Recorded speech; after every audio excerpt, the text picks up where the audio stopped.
ভেবে দেখো মা, এতগুলো তো মাস আছে তাই না? 12টা মাস, কিন্তু 12টা মাসের মধ্যে ভগবান এই ভাদ্র মাসে জন্ম নিলেন। তাহলে যে মাসে ভগবান বাবা জন্ম নেয় সেই মাসটা কত বড় পূর্ণ মাস বলো তুমি?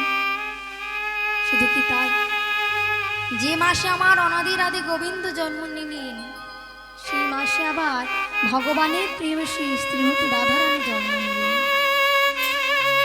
আবার এই মাসে মা আমরা দেবী লক্ষ্মীকে আরাধনা করি। যে মাসে আমার ভগবান জন্ম নেয়, যে মাসে আমার ভগবানের প্রেয়সী জন্ম নেয়, সে মাসটাতে আমাদের কাছে বড় দুর্লভ মাস।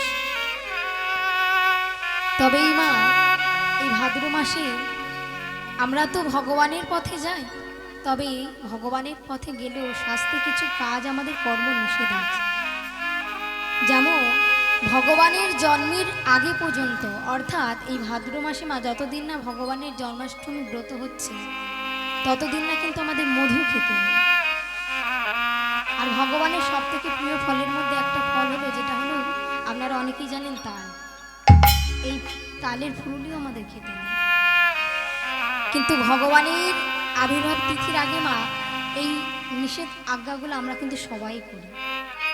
তাই চলেন, যে মাসে ভগবান আমাদের জন্ম নিয়েছে সেই মাসে আজ আমরা সবাই জন্মাষ্টমী ব্রত করেছি। তবে আমাদের জানতে হবে মা, জন্মাষ্টমী ব্রত তো আমরা সবাই করছি, কিন্তু ভগবান কেন এসেছিলেন তাই না মা? ভগবান আসবে কেন আমাদের মতো কলির মানুষের কাছে, বা দাপরিতে ভগবান আসবে কেন? ভগবান জন্মের আগে মা, অর্থাৎ দাপরকালে যখন ভগবান জন্ম নেন তার আগে থেকেই মা অত্যাচার শুরু হয়ে গিয়েছে। যারা জমিদার ছিলেন, এই দাপরকালে যারা জমিদার হয়েছে তারা কিন্তু জমিদার নয় মা, তারা ত্রেতা যুগে ছিলেন অসুরগণ। এবার তোমরা বলবে যারা ত্রেতা যুগে ছিল অসুর, তারা কেন দাপরকালে জমিদার হবে তাই না মা? ও মায়েরা, যারা অসুর হয়েছে তো ভগবানের হাতে তো মৃত্যুবরণ করেছে।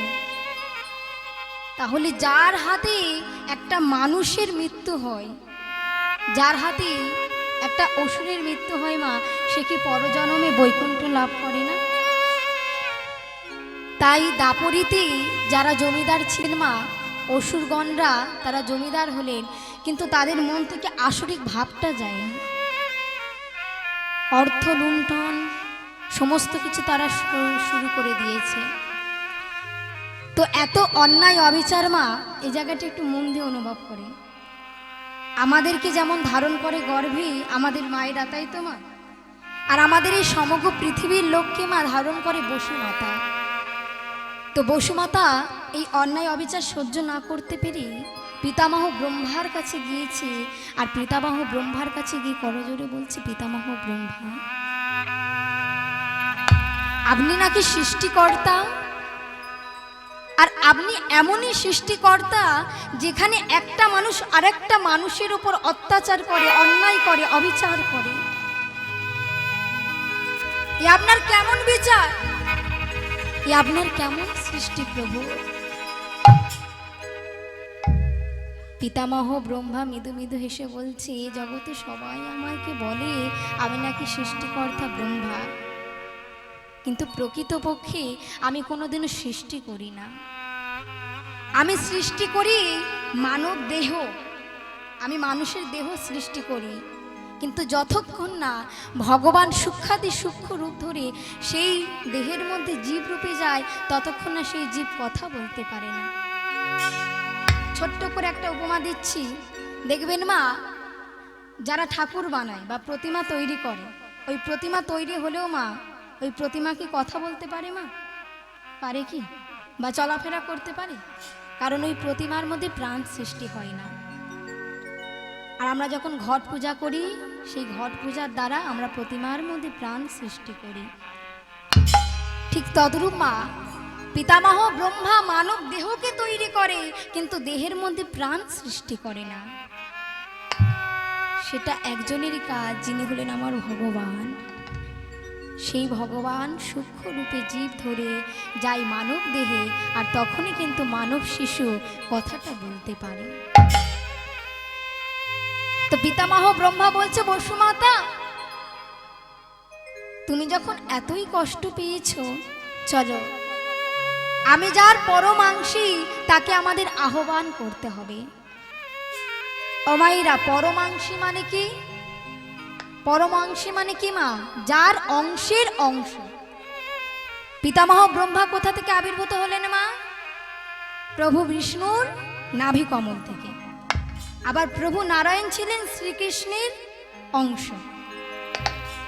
তা আজকে ব্রহ্মা বলছে আমি যার অংশের অংশভূতা। কারণ শ্রীকৃষ্ণ তিনি ছিলেন 16 কলায় পরিপূর্ণ। 16 কলায় পরিপূর্ণ ছিলেন মা, একটা একটা অংশ এক একটা কলা। তা নারায়ণ ছিলেন ভগবানের এক অংশ বা এক কলা। আবার সেই নারায়ণের থেকে সৃষ্টি হয়েছে পিতামহ ব্রহ্মা। তাই তুমি আমাকে কিছু বলো না, যদি বলতে তোমার হয় তুমি আমার প্রভু গোবিন্দর চরণে জানাও। সেদিন সমস্ত দেবগণকে নিয়ে বসুমাতা গিয়েছিলেন ক্ষীরোদ সাগরের কাছে। এত ভক্তি এত প্রেম দেখে ভগবান সেদিন দৈববাণী করেছিল, আমি তো যাব, আমি দাপরিতে যাব স্বয়ং আমার রূপ ধরে শ্রীকৃষ্ণ রূপে। আর যারা যারা ধর্মের গ্লানি ঘটাবে তাদেরকে আমি বিনাশ করব। নিতাই গৌর কৃষ্ণ প্রেমানন্দে হরি বল। তো চলেন মা, আমরা তো সবাই সংসার জীবনে আছি, সবাই আমরা সংসারের জীবনে, কিন্তু সংসার জীবনে থেকে কিভাবে ভগবানকে আমরা লাভ করব, মানে কলির আসন্ন হয়ে আমরা কিভাবে ভগবান চরণ পাব, আজ সেই ভক্তলীলা আমরা জানব। আজ আমাদের আস্বাদনের বিষয় বিল্ল মঙ্গল চিন্তামণি লীলা। নিতাই গৌর কৃষ্ণ প্রেমানন্দে হরিবোল হরিবোল হরিবোল। বা সবাই মিলে করো করতালি দিয়ে একসাথে, রাধে রাধে জপা করো, কৃষ্ণ নামে রস প্রিয়া করো। রাধে রাধে জপা করো, কৃষ্ণ নামে রস প্রিয়া করো। রাধে রাধে জপা করো, কৃষ্ণ নামে রস প্রিয়া করো। ও মাইরা, বৃন্দাবনে তো যাচ্ছি, মাথায় ঘোমটা দিয়েছো? দিয়েছো? যারা যারা বাকিরা দাওনি একটু দেখি ঘোমটাগুলো দিয়ে দাও দেখি। এই তো খুব সুন্দর। এবার বৃন্দাবনে যেতে হবে, সবাইকে নিয়ে একসাথে বাহুগুলো তুলে রাধে রাধে জপা করো, কৃষ্ণ নামে রস প্রিয়া করো। রাধে রাধে জপা করো, কৃষ্ণ নামে রস প্রিয়া করো। রাধে রাধে জপা হরিবল হরিবল, সবাই মিলে বাহু তুলে।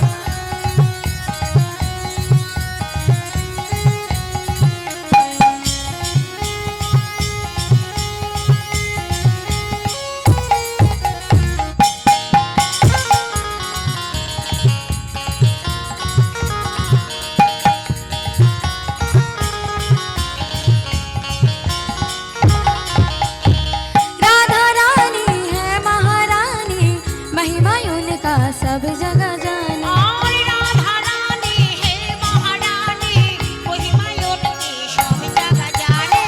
राधा रानी है महारानी, महिमा उनका सब जगह जाने। और राधा रानी है महारानी, महिमा उनकी सब जगह जाने। राधे चरण में प्रीति प्रिया करो, राधे राधे जपा करो।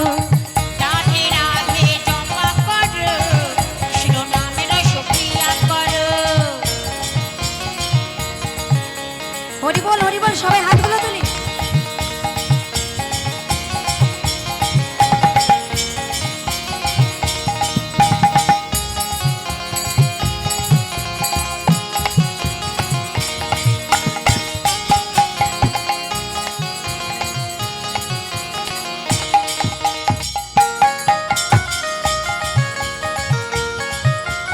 আস্তে আস্তে। ও মাইরা, গৌর হরির হাত কেমন থাকে বলো তো? একেবারে লম্বা করে হাতগুলো রাখা। তোমরা কেমন ভাবে করতালি দিচ্ছ? এমন ভাবে দিলে হবে মা? যে আমরা সনাতন ধর্মে আছি, ও মাইরা, ভক্তলীলা আস্বাদন করব। আগে থেকে তোমাদের সতর্কবাণী দিয়ে দিচ্ছি, ভক্তলীলা মানে তোমরা বুঝতে পারছো, বিরহ লীলা। তাই বৃন্দাবনে এখন যাব, যা আনন্দ করার করে নিতে হবে, এরপরে কিন্তু আর আনন্দ আমরা পাবো না। তাই একটু সবাই মিলে হাতগুলো তুলে দেখি, যারা জানলার ফাঁকে আছো তারাও সবাই মিলে রাধি রাধি জপা করো, কৃষ্ণ নামে রস প্রিয়া করো। রাধে রাধে জপা করো, কৃষ্ণ নামে রস প্রিয়া করো।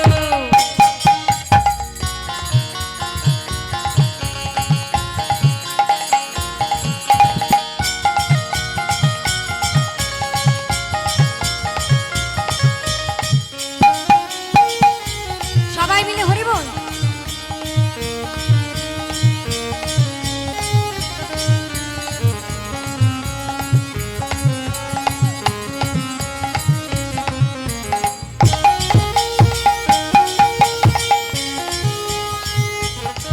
হরি বল সবাই মিলে।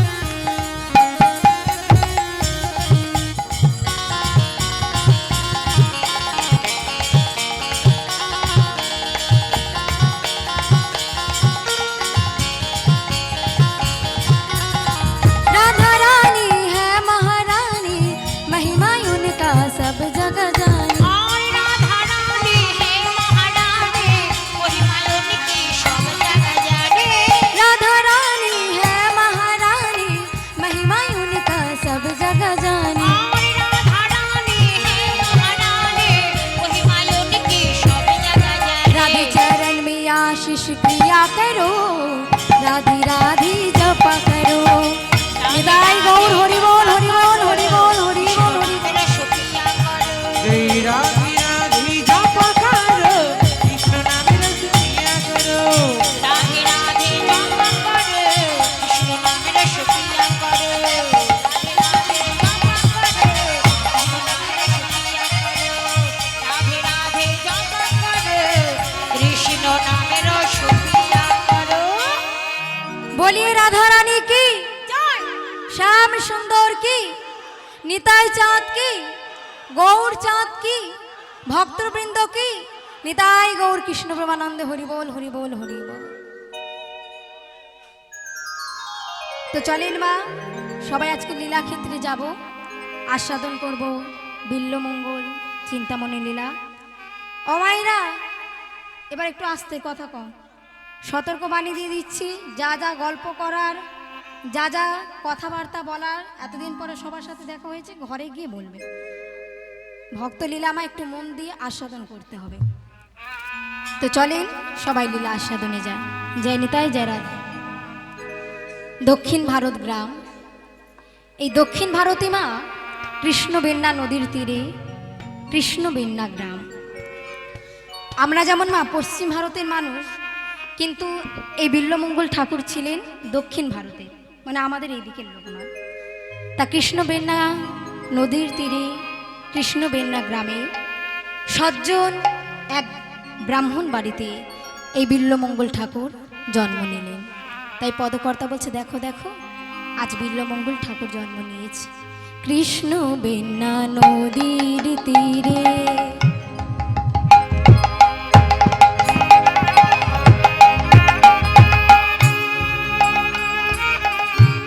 কৃষ্ণবেন্না নদীর তীরে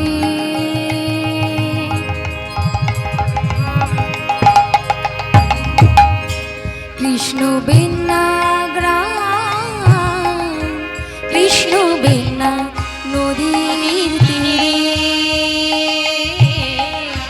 কৃষ্ণ বিনা রাম। তথায় জনম নিল, তথায় জনম নিল বিল্লমঙ্গল নাম।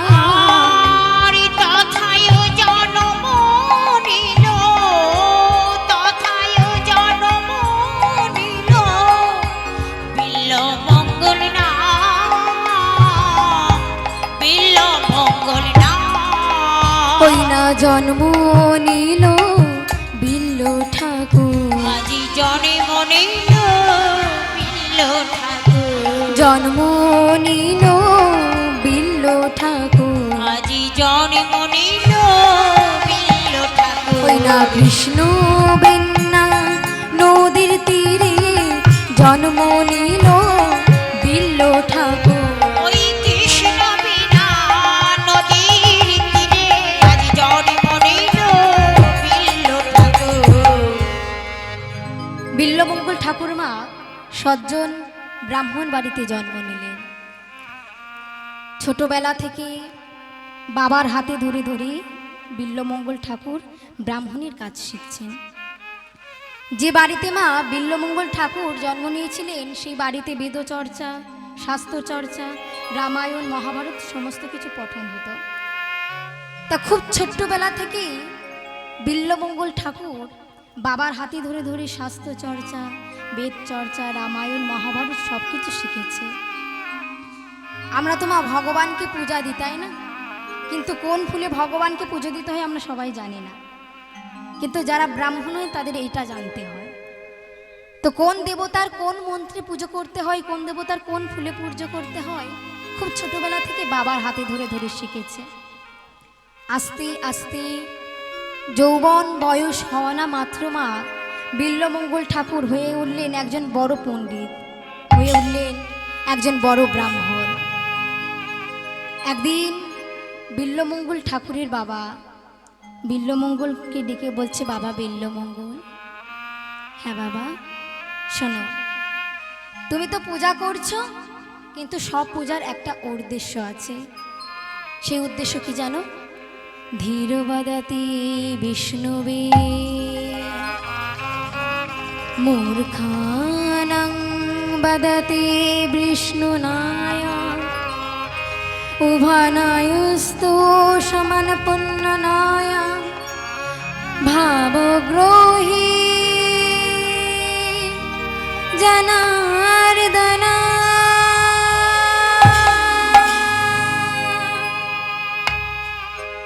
শোনো খোকা, তুমি যে ভগবানকে আরাধনা করছো, ভগবানের পূজা অর্চনা করছো, যতই তুমি ব্রাহ্মণ হও না কেন, যতই তুমি শিক্ষা অর্জন করো না কেন, যতদিন না তোমার ভগবানের প্রতি ভক্তি আসছে ততদিন না তুমি ভক্ত হতে পারবে না।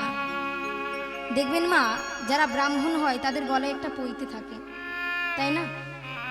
আর ওই পৈতে যারা ধারণ করে, যত সম্ভব আমি ঠিক বলতে পারবো না, তবে যারা ব্রাহ্মণ হয় তারা ভালো বুঝবেন, তাদের কিন্তু এই পৈতের মধ্যে 9টা দড়ি থাকে, তাই না? এই 9টা দড়ি মানে মা 9টি গুণের অধিকারী। আপনাদের বলে যাচ্ছে শুনে নিন, যারা ব্রাহ্মণ হয় তাদের মধ্যে 9টা গুণ থাকতেই হয়। সেগুলো কি কি? সেগুলো হলো সম, দম, তপ, শৌর্য, আর্য, জ্ঞান, বিজ্ঞান, আস্তিকম, খান্তি। এবার এইগুলো কাকে বলে সেগুলো জানতে হবে। সম মানে কি মা? ও মায়েরা, সম মানে জানা আছে কি? জানো না? সম মানে ভগবানের প্রতি ভক্তি নিবেদন করা। দম মানে নিজের ইন্দ্রিয়কে সংযম করা, অর্থাৎ নিজ গোলকে স্থির থেকে মা কর্মেন্দ্রিয় জ্ঞানেন্দ্রিয়কে নিজেকে স্থির রেখে ভগবানের প্রতি ভক্তি রাখাকেই বলা হয় দম। এরপরে কি মা? এরপরে কি বললাম? সম, দম, তারপরে তপ। তপ মানে তপস্যা করা। তপ পরে শৌর্য। এই শৌর্য মানে কি মা? এই শৌর্য মানে পবিত্রতা। যদি না তোমার পবিত্র মন না থাকে, মনটা যদি নিকৃষ্ট মনের হয়, যদি নিচু মন হয়, ভগবানের প্রতি তোমার ভক্তি আসবে না। এরপরে সম, দম, তপ, শৌচ, ক্ষান্তি। ক্ষান্তি মানে কি মা? ক্ষমা করা। ক্ষমা হয়ে গেল। তোমার মধ্যে যদি ক্ষমা গুণ না থাকে মা, তুমি কোনোদিনও ব্রাহ্মণ হতে পারবে না। এই ক্ষমা গুণটা সব থেকে বেশি থাকে যারা বৈষ্ণব হয়। তাই জন্য বৈষ্ণবদের মা ঘাসের সঙ্গে তুলনা করা হয়, তৃণাদপে। দেখবেন একটা ঘাসকে যখন আপনারা মারিয়ে যাবেন, সে ঘাস উঠে দাঁড়াবে, কিন্তু কোনোদিনও বলবে না যে আমাকে মারিয়ে গেলে কেন, তাই না মা? ঘাস তো আমরা সবাই মারিয়ে যাই, ঘাস কোনোদিনও বলি যে আমায় মারিয়ে গেলে কেন তুমি? ঠিক তেমনই একটা বৈষ্ণবকে তুমি হাজার কটু কথা বলবে, অনেক বাজে কথা বলবে, তবু সে তোমাকে কিছু বলবে না, নিজ মনে চুপ করে থাকবে। এই ক্ষমাগুণ যদি তোমার মধ্যে না আসে, তুমি কোনোদিনও ব্রাহ্মণ হতে পারবে না। তারপরে আর্য। আর্য মানে সরলতা। প্রত্যেকের সঙ্গে মা সম্পর্ক আছে, কানেক্টেড আছে। দেখো, তোমার মধ্যে আসল পবিত্র মন থাকতে হবে, সরলতা থাকতে হবে। সরল মন যদি না থাকে তুমি ভগবানকে পূজা অর্চনা করতে পারবে না। এরপরে জ্ঞান। জ্ঞান মানে কি মা? শাস্ত্রের জ্ঞান।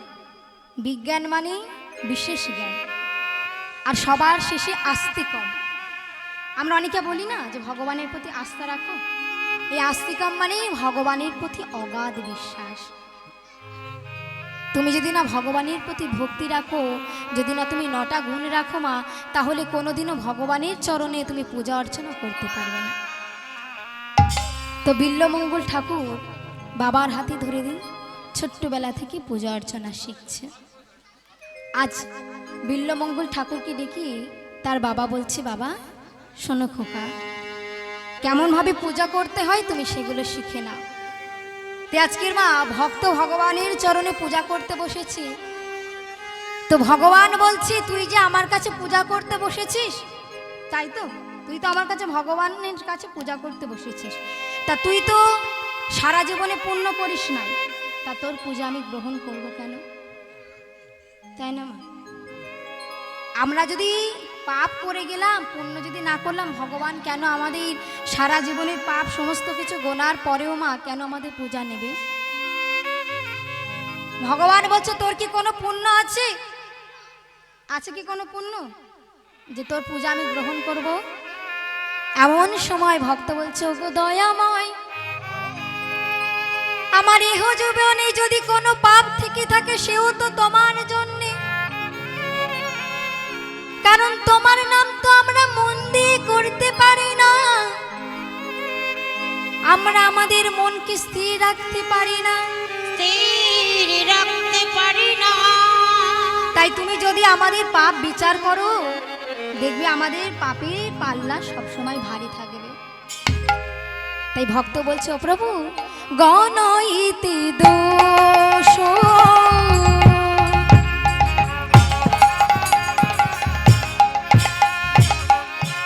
গুণলি সোনা পাওবি, গণইতে দোষ গণাইতে সোনা পাওবে। অমাইরা, গণইতে দোষ ও গুণলে সোনা পাওবি। সোনা মানে কি? যে সোনার হার পরে থাকে, এই সোনা মানে পাপ। ভক্ত বলছে, ও দয়াময়, শোনো শোনো, তুমি যদি আমার পাল্লা বাটকারা মাপো, আমার পুণ্যের বিচার যদি তুমি করতে চাও, কি পাবে জানো? গণইতে দোষ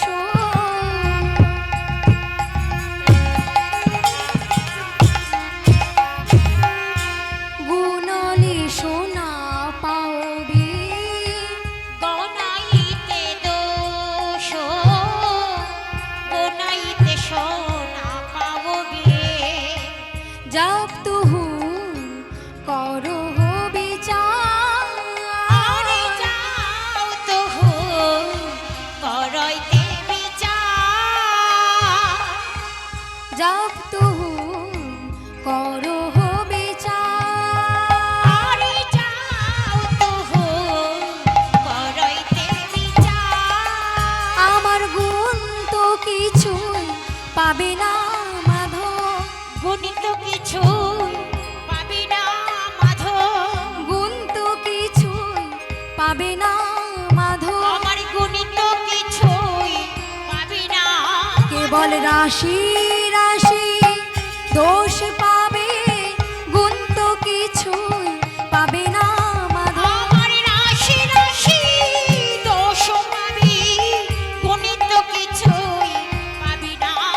আমার গুণ তো কিছু পাবে না মাধব। আমার গণিত কিছুই পাবি না মাধব। ও মাইরা, ভক্ত যখন কথা বলেছে, ভগবান মৃদু মৃদু হাসছে। আচ্ছা, আমার এখানে যে সমস্ত মায়েরা রয়েছেন, আচ্ছা বলেন তো, আপনারা কতদিন বাঁচতে পারবেন? বলতে পারবেন না। আচ্ছা, আমাদের কলিকালের মানুষের আয়ু কত জানো? নগণ্য তো বললে, কিন্তু কত বছর? আমাদের কলির মানুষের গড় আয়ু হলো 100 বছর। এবার কলিটা বললাম যখন প্রত্যেকটা যুগে এক এক করে বলে আসে। সত্য যুগে মা যারা মানুষ ছিলেন তাদের গড় আয়ু ছিল 1,00,000 বছর। ত্রেতা যুগে সেটা কমে কমে আসলো 10,000 বছর। ত্রেতার পরে কোন যুগ মা? দাপর। দাপরিতে সেটা আরো কমে কমে কমে আসলো 1,000 বছর। আর তারপরে সেই কলিকালে আমাদের মানুষের গড় আয়ু হলো 100 বছর। এবার একটা এই জায়গাটা মা একটু ভেবে দেখো, এক এক করে কমে কমে যাচ্ছে। 1,00,000, 10,000, 1,000, 100। তাহলে এর থেকে কি বোঝা যাচ্ছে বলো তো মা? মানুষ অন্যায় শুরুটা করে দিয়েছিল সত্য যুগ থেকে, যার জন্য আস্তে আস্তে আস্তে আমাদের গড় আয়ু কমে গিয়েছে। তো ভগবান মৃদু মৃদু এসে বলছে, তোর দাঁড়িপাল্লা যদি মেপে দেখি যে তুই সারা সর্বদা পাপই করে গেলি, কেন তাহলে তোর পূজা নেব? কেন তোকে আমি উদ্ধার করব? ভগবান মৃদু মৃদু হেসে বলছে, প্রভু এ সাহস তো আমি পাইনি, এ সাহস তোমার জন্য আমি পেয়েছি। কেন জানো? এই সাহসটা আমি তোমার জন্য কেন পেয়েছি জানো? কারণ আমরা সবাই বলি জগন্নাথ স্বামী নয়ন পথগামী ভব তুমি, তাই না? আমরা সবাই বলি তো। কারা কারা এখানে পুরী ধামে গিয়েছেন দেখি হাতগুলো তোলেন দেখি। মোটামুটি গিয়েছেন। আরে মাঝখানে লোকেরা জানি কি গো, মাঝের মায়েরা জাননি? তা পুরী ধামে গেলে আমরা কি বলি? সবাই আমরা বলি জয় জগন্নাথ। জয় জগন্নাথ। সবাই জয় জগন্নাথ বলি তো, তাই তো মা? জগন্নাথ বলি তো। তাহলে তুমি যদি জগন্নাথ হবে প্রভু, আমি তো সেই জগতের মানুষ হয়ে জন্মেছি। মানুষ হয়ে হরি জন্মেছি। বল, হরি বল। তাহলে এবার বলো প্রভু, বলো বলো প্রভু, সেই জগতে তুমি যদি জগন্নাথ হও আর আমি যদি জগতের মানুষ হই, তাহলে তুমি কেন আমায় উদ্ধার করবে না? উদ্ধার করিবে না। ভগবান মৃদু মৃদু এসে বলছে, বুঝতে পেরেছি মানুষ বলে এত কথা বলছিস, তাই তো? হ্যাঁ, মানুষ বলে এত কথা বলছিস। আমরা মানুষরা তো তর্ক করতে পারি, তাই না? ভালো উদাহরণ কি বলো তো? শাশুড়ি বৌমার ঝগড়া। এ বলবে আমার ছেলের টাকা, এ বলবে আমার বরের টাকা। আমরা কলির মানুষরা ভালো ঝগড়া করতে পারি, ভালো তর্ক করতে পারি, তাই না? আর যারা এখন দেখবে টিভি সিরিয়াল খুলবে, সেখানে তো তর্কের মেলা বসে যায়, তাই না? তা ভগবান বলছে, তোরা তো কলির মানুষ, আর মানুষ বলে এমনভাবে ঝগড়া করছিস। যদি পশুকুলে জন্ম দিতাম তাহলে কি আমার সাথে এমনভাবে তোরা ঝগড়া করতে পারতিস? ও মাইরা, গরুকুলে জন্ম হলে কেউ কি আর কথা বলতে পারবে? দেখবেন যারা মানুষ হয় তারা কিন্তু কথা বলে। গরুকুলে বা পশুকুলে যারা জন্ম করে তারা কিছু কথা বলবে না, তারা কোনোদিনও স্টুডিও ভেতরে যাবে না। তারা বলবে কি, আমাকে কটা ঘাস কেটে দিয়ে আমি সেগুলো চিবাই আর তোরা বসে বসে তর্ক করে যা, তাই না? তাকে ঘাস দিলে সে আর কিছু বলবে না, বলে তোদের জন্য আমি একটু দুধের তো জোগাড় করতে হবে, এটাই আমার কাজ, তর্ক করা আমার কাজ না। তো ভগবান যখন এমনভাবে বলেছে, ভগবান বলেছে মা ভক্ত কথা বলবে না? ভক্ত কি কম চানা? ভক্ত বলছে, দয়াময় তাই যদি হবে তবে শোনো প্রভু, একুলে তুমি আমায় মানুষ করেছ, হয়তো পরজন্মে মানুষ করবে না। তাই পরজন্মে যদি আমি পশুকুলে জন্মে থাকি, যদি আমি পশুকুলে না জন্মে যদি পাখিকুলেও জন্মে থাকি, আমি আমার মনের কথা তোমায় বলি, আমার মনের কথা তোমার বলে দে। দয়াময় পরজন্মে যদি মানুষ কুলে না জন্ম দাও, তবু আমি আমার মনের কথা তোমায় বলে দিচ্ছি। তবে শোনো প্রভু, কি মানুষ পশু পাখি কি জনমে, কি মানুষ পশু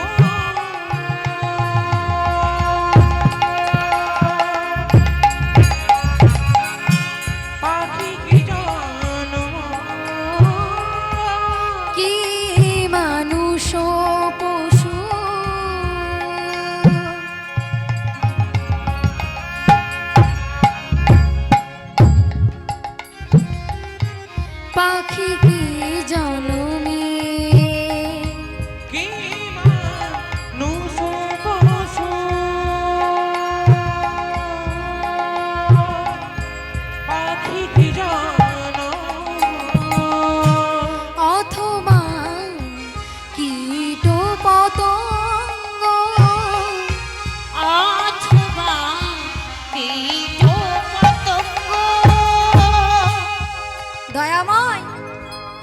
প্রভু, কি মানুষ ও পশু কি জন্মে তুমি আমায় যে খুলে জন্ম দাও না কেন প্রভু?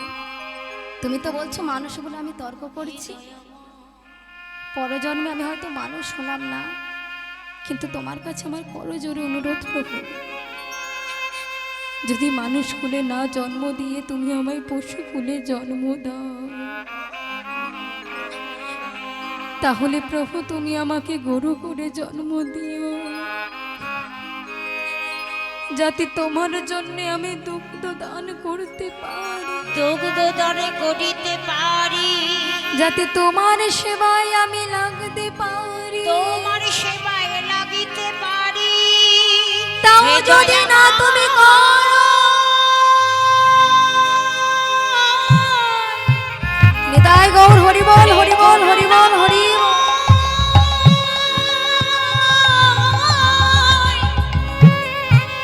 তোমার কাছে আমার এই মিনতি, তুমি যদি আমার জন্ম দাও, পক্ষী দাও আর পশু দাও, তাতে তো আমার দুঃখ নাই। হে দয়াময়, হরি বল হরি বল। হে করুণা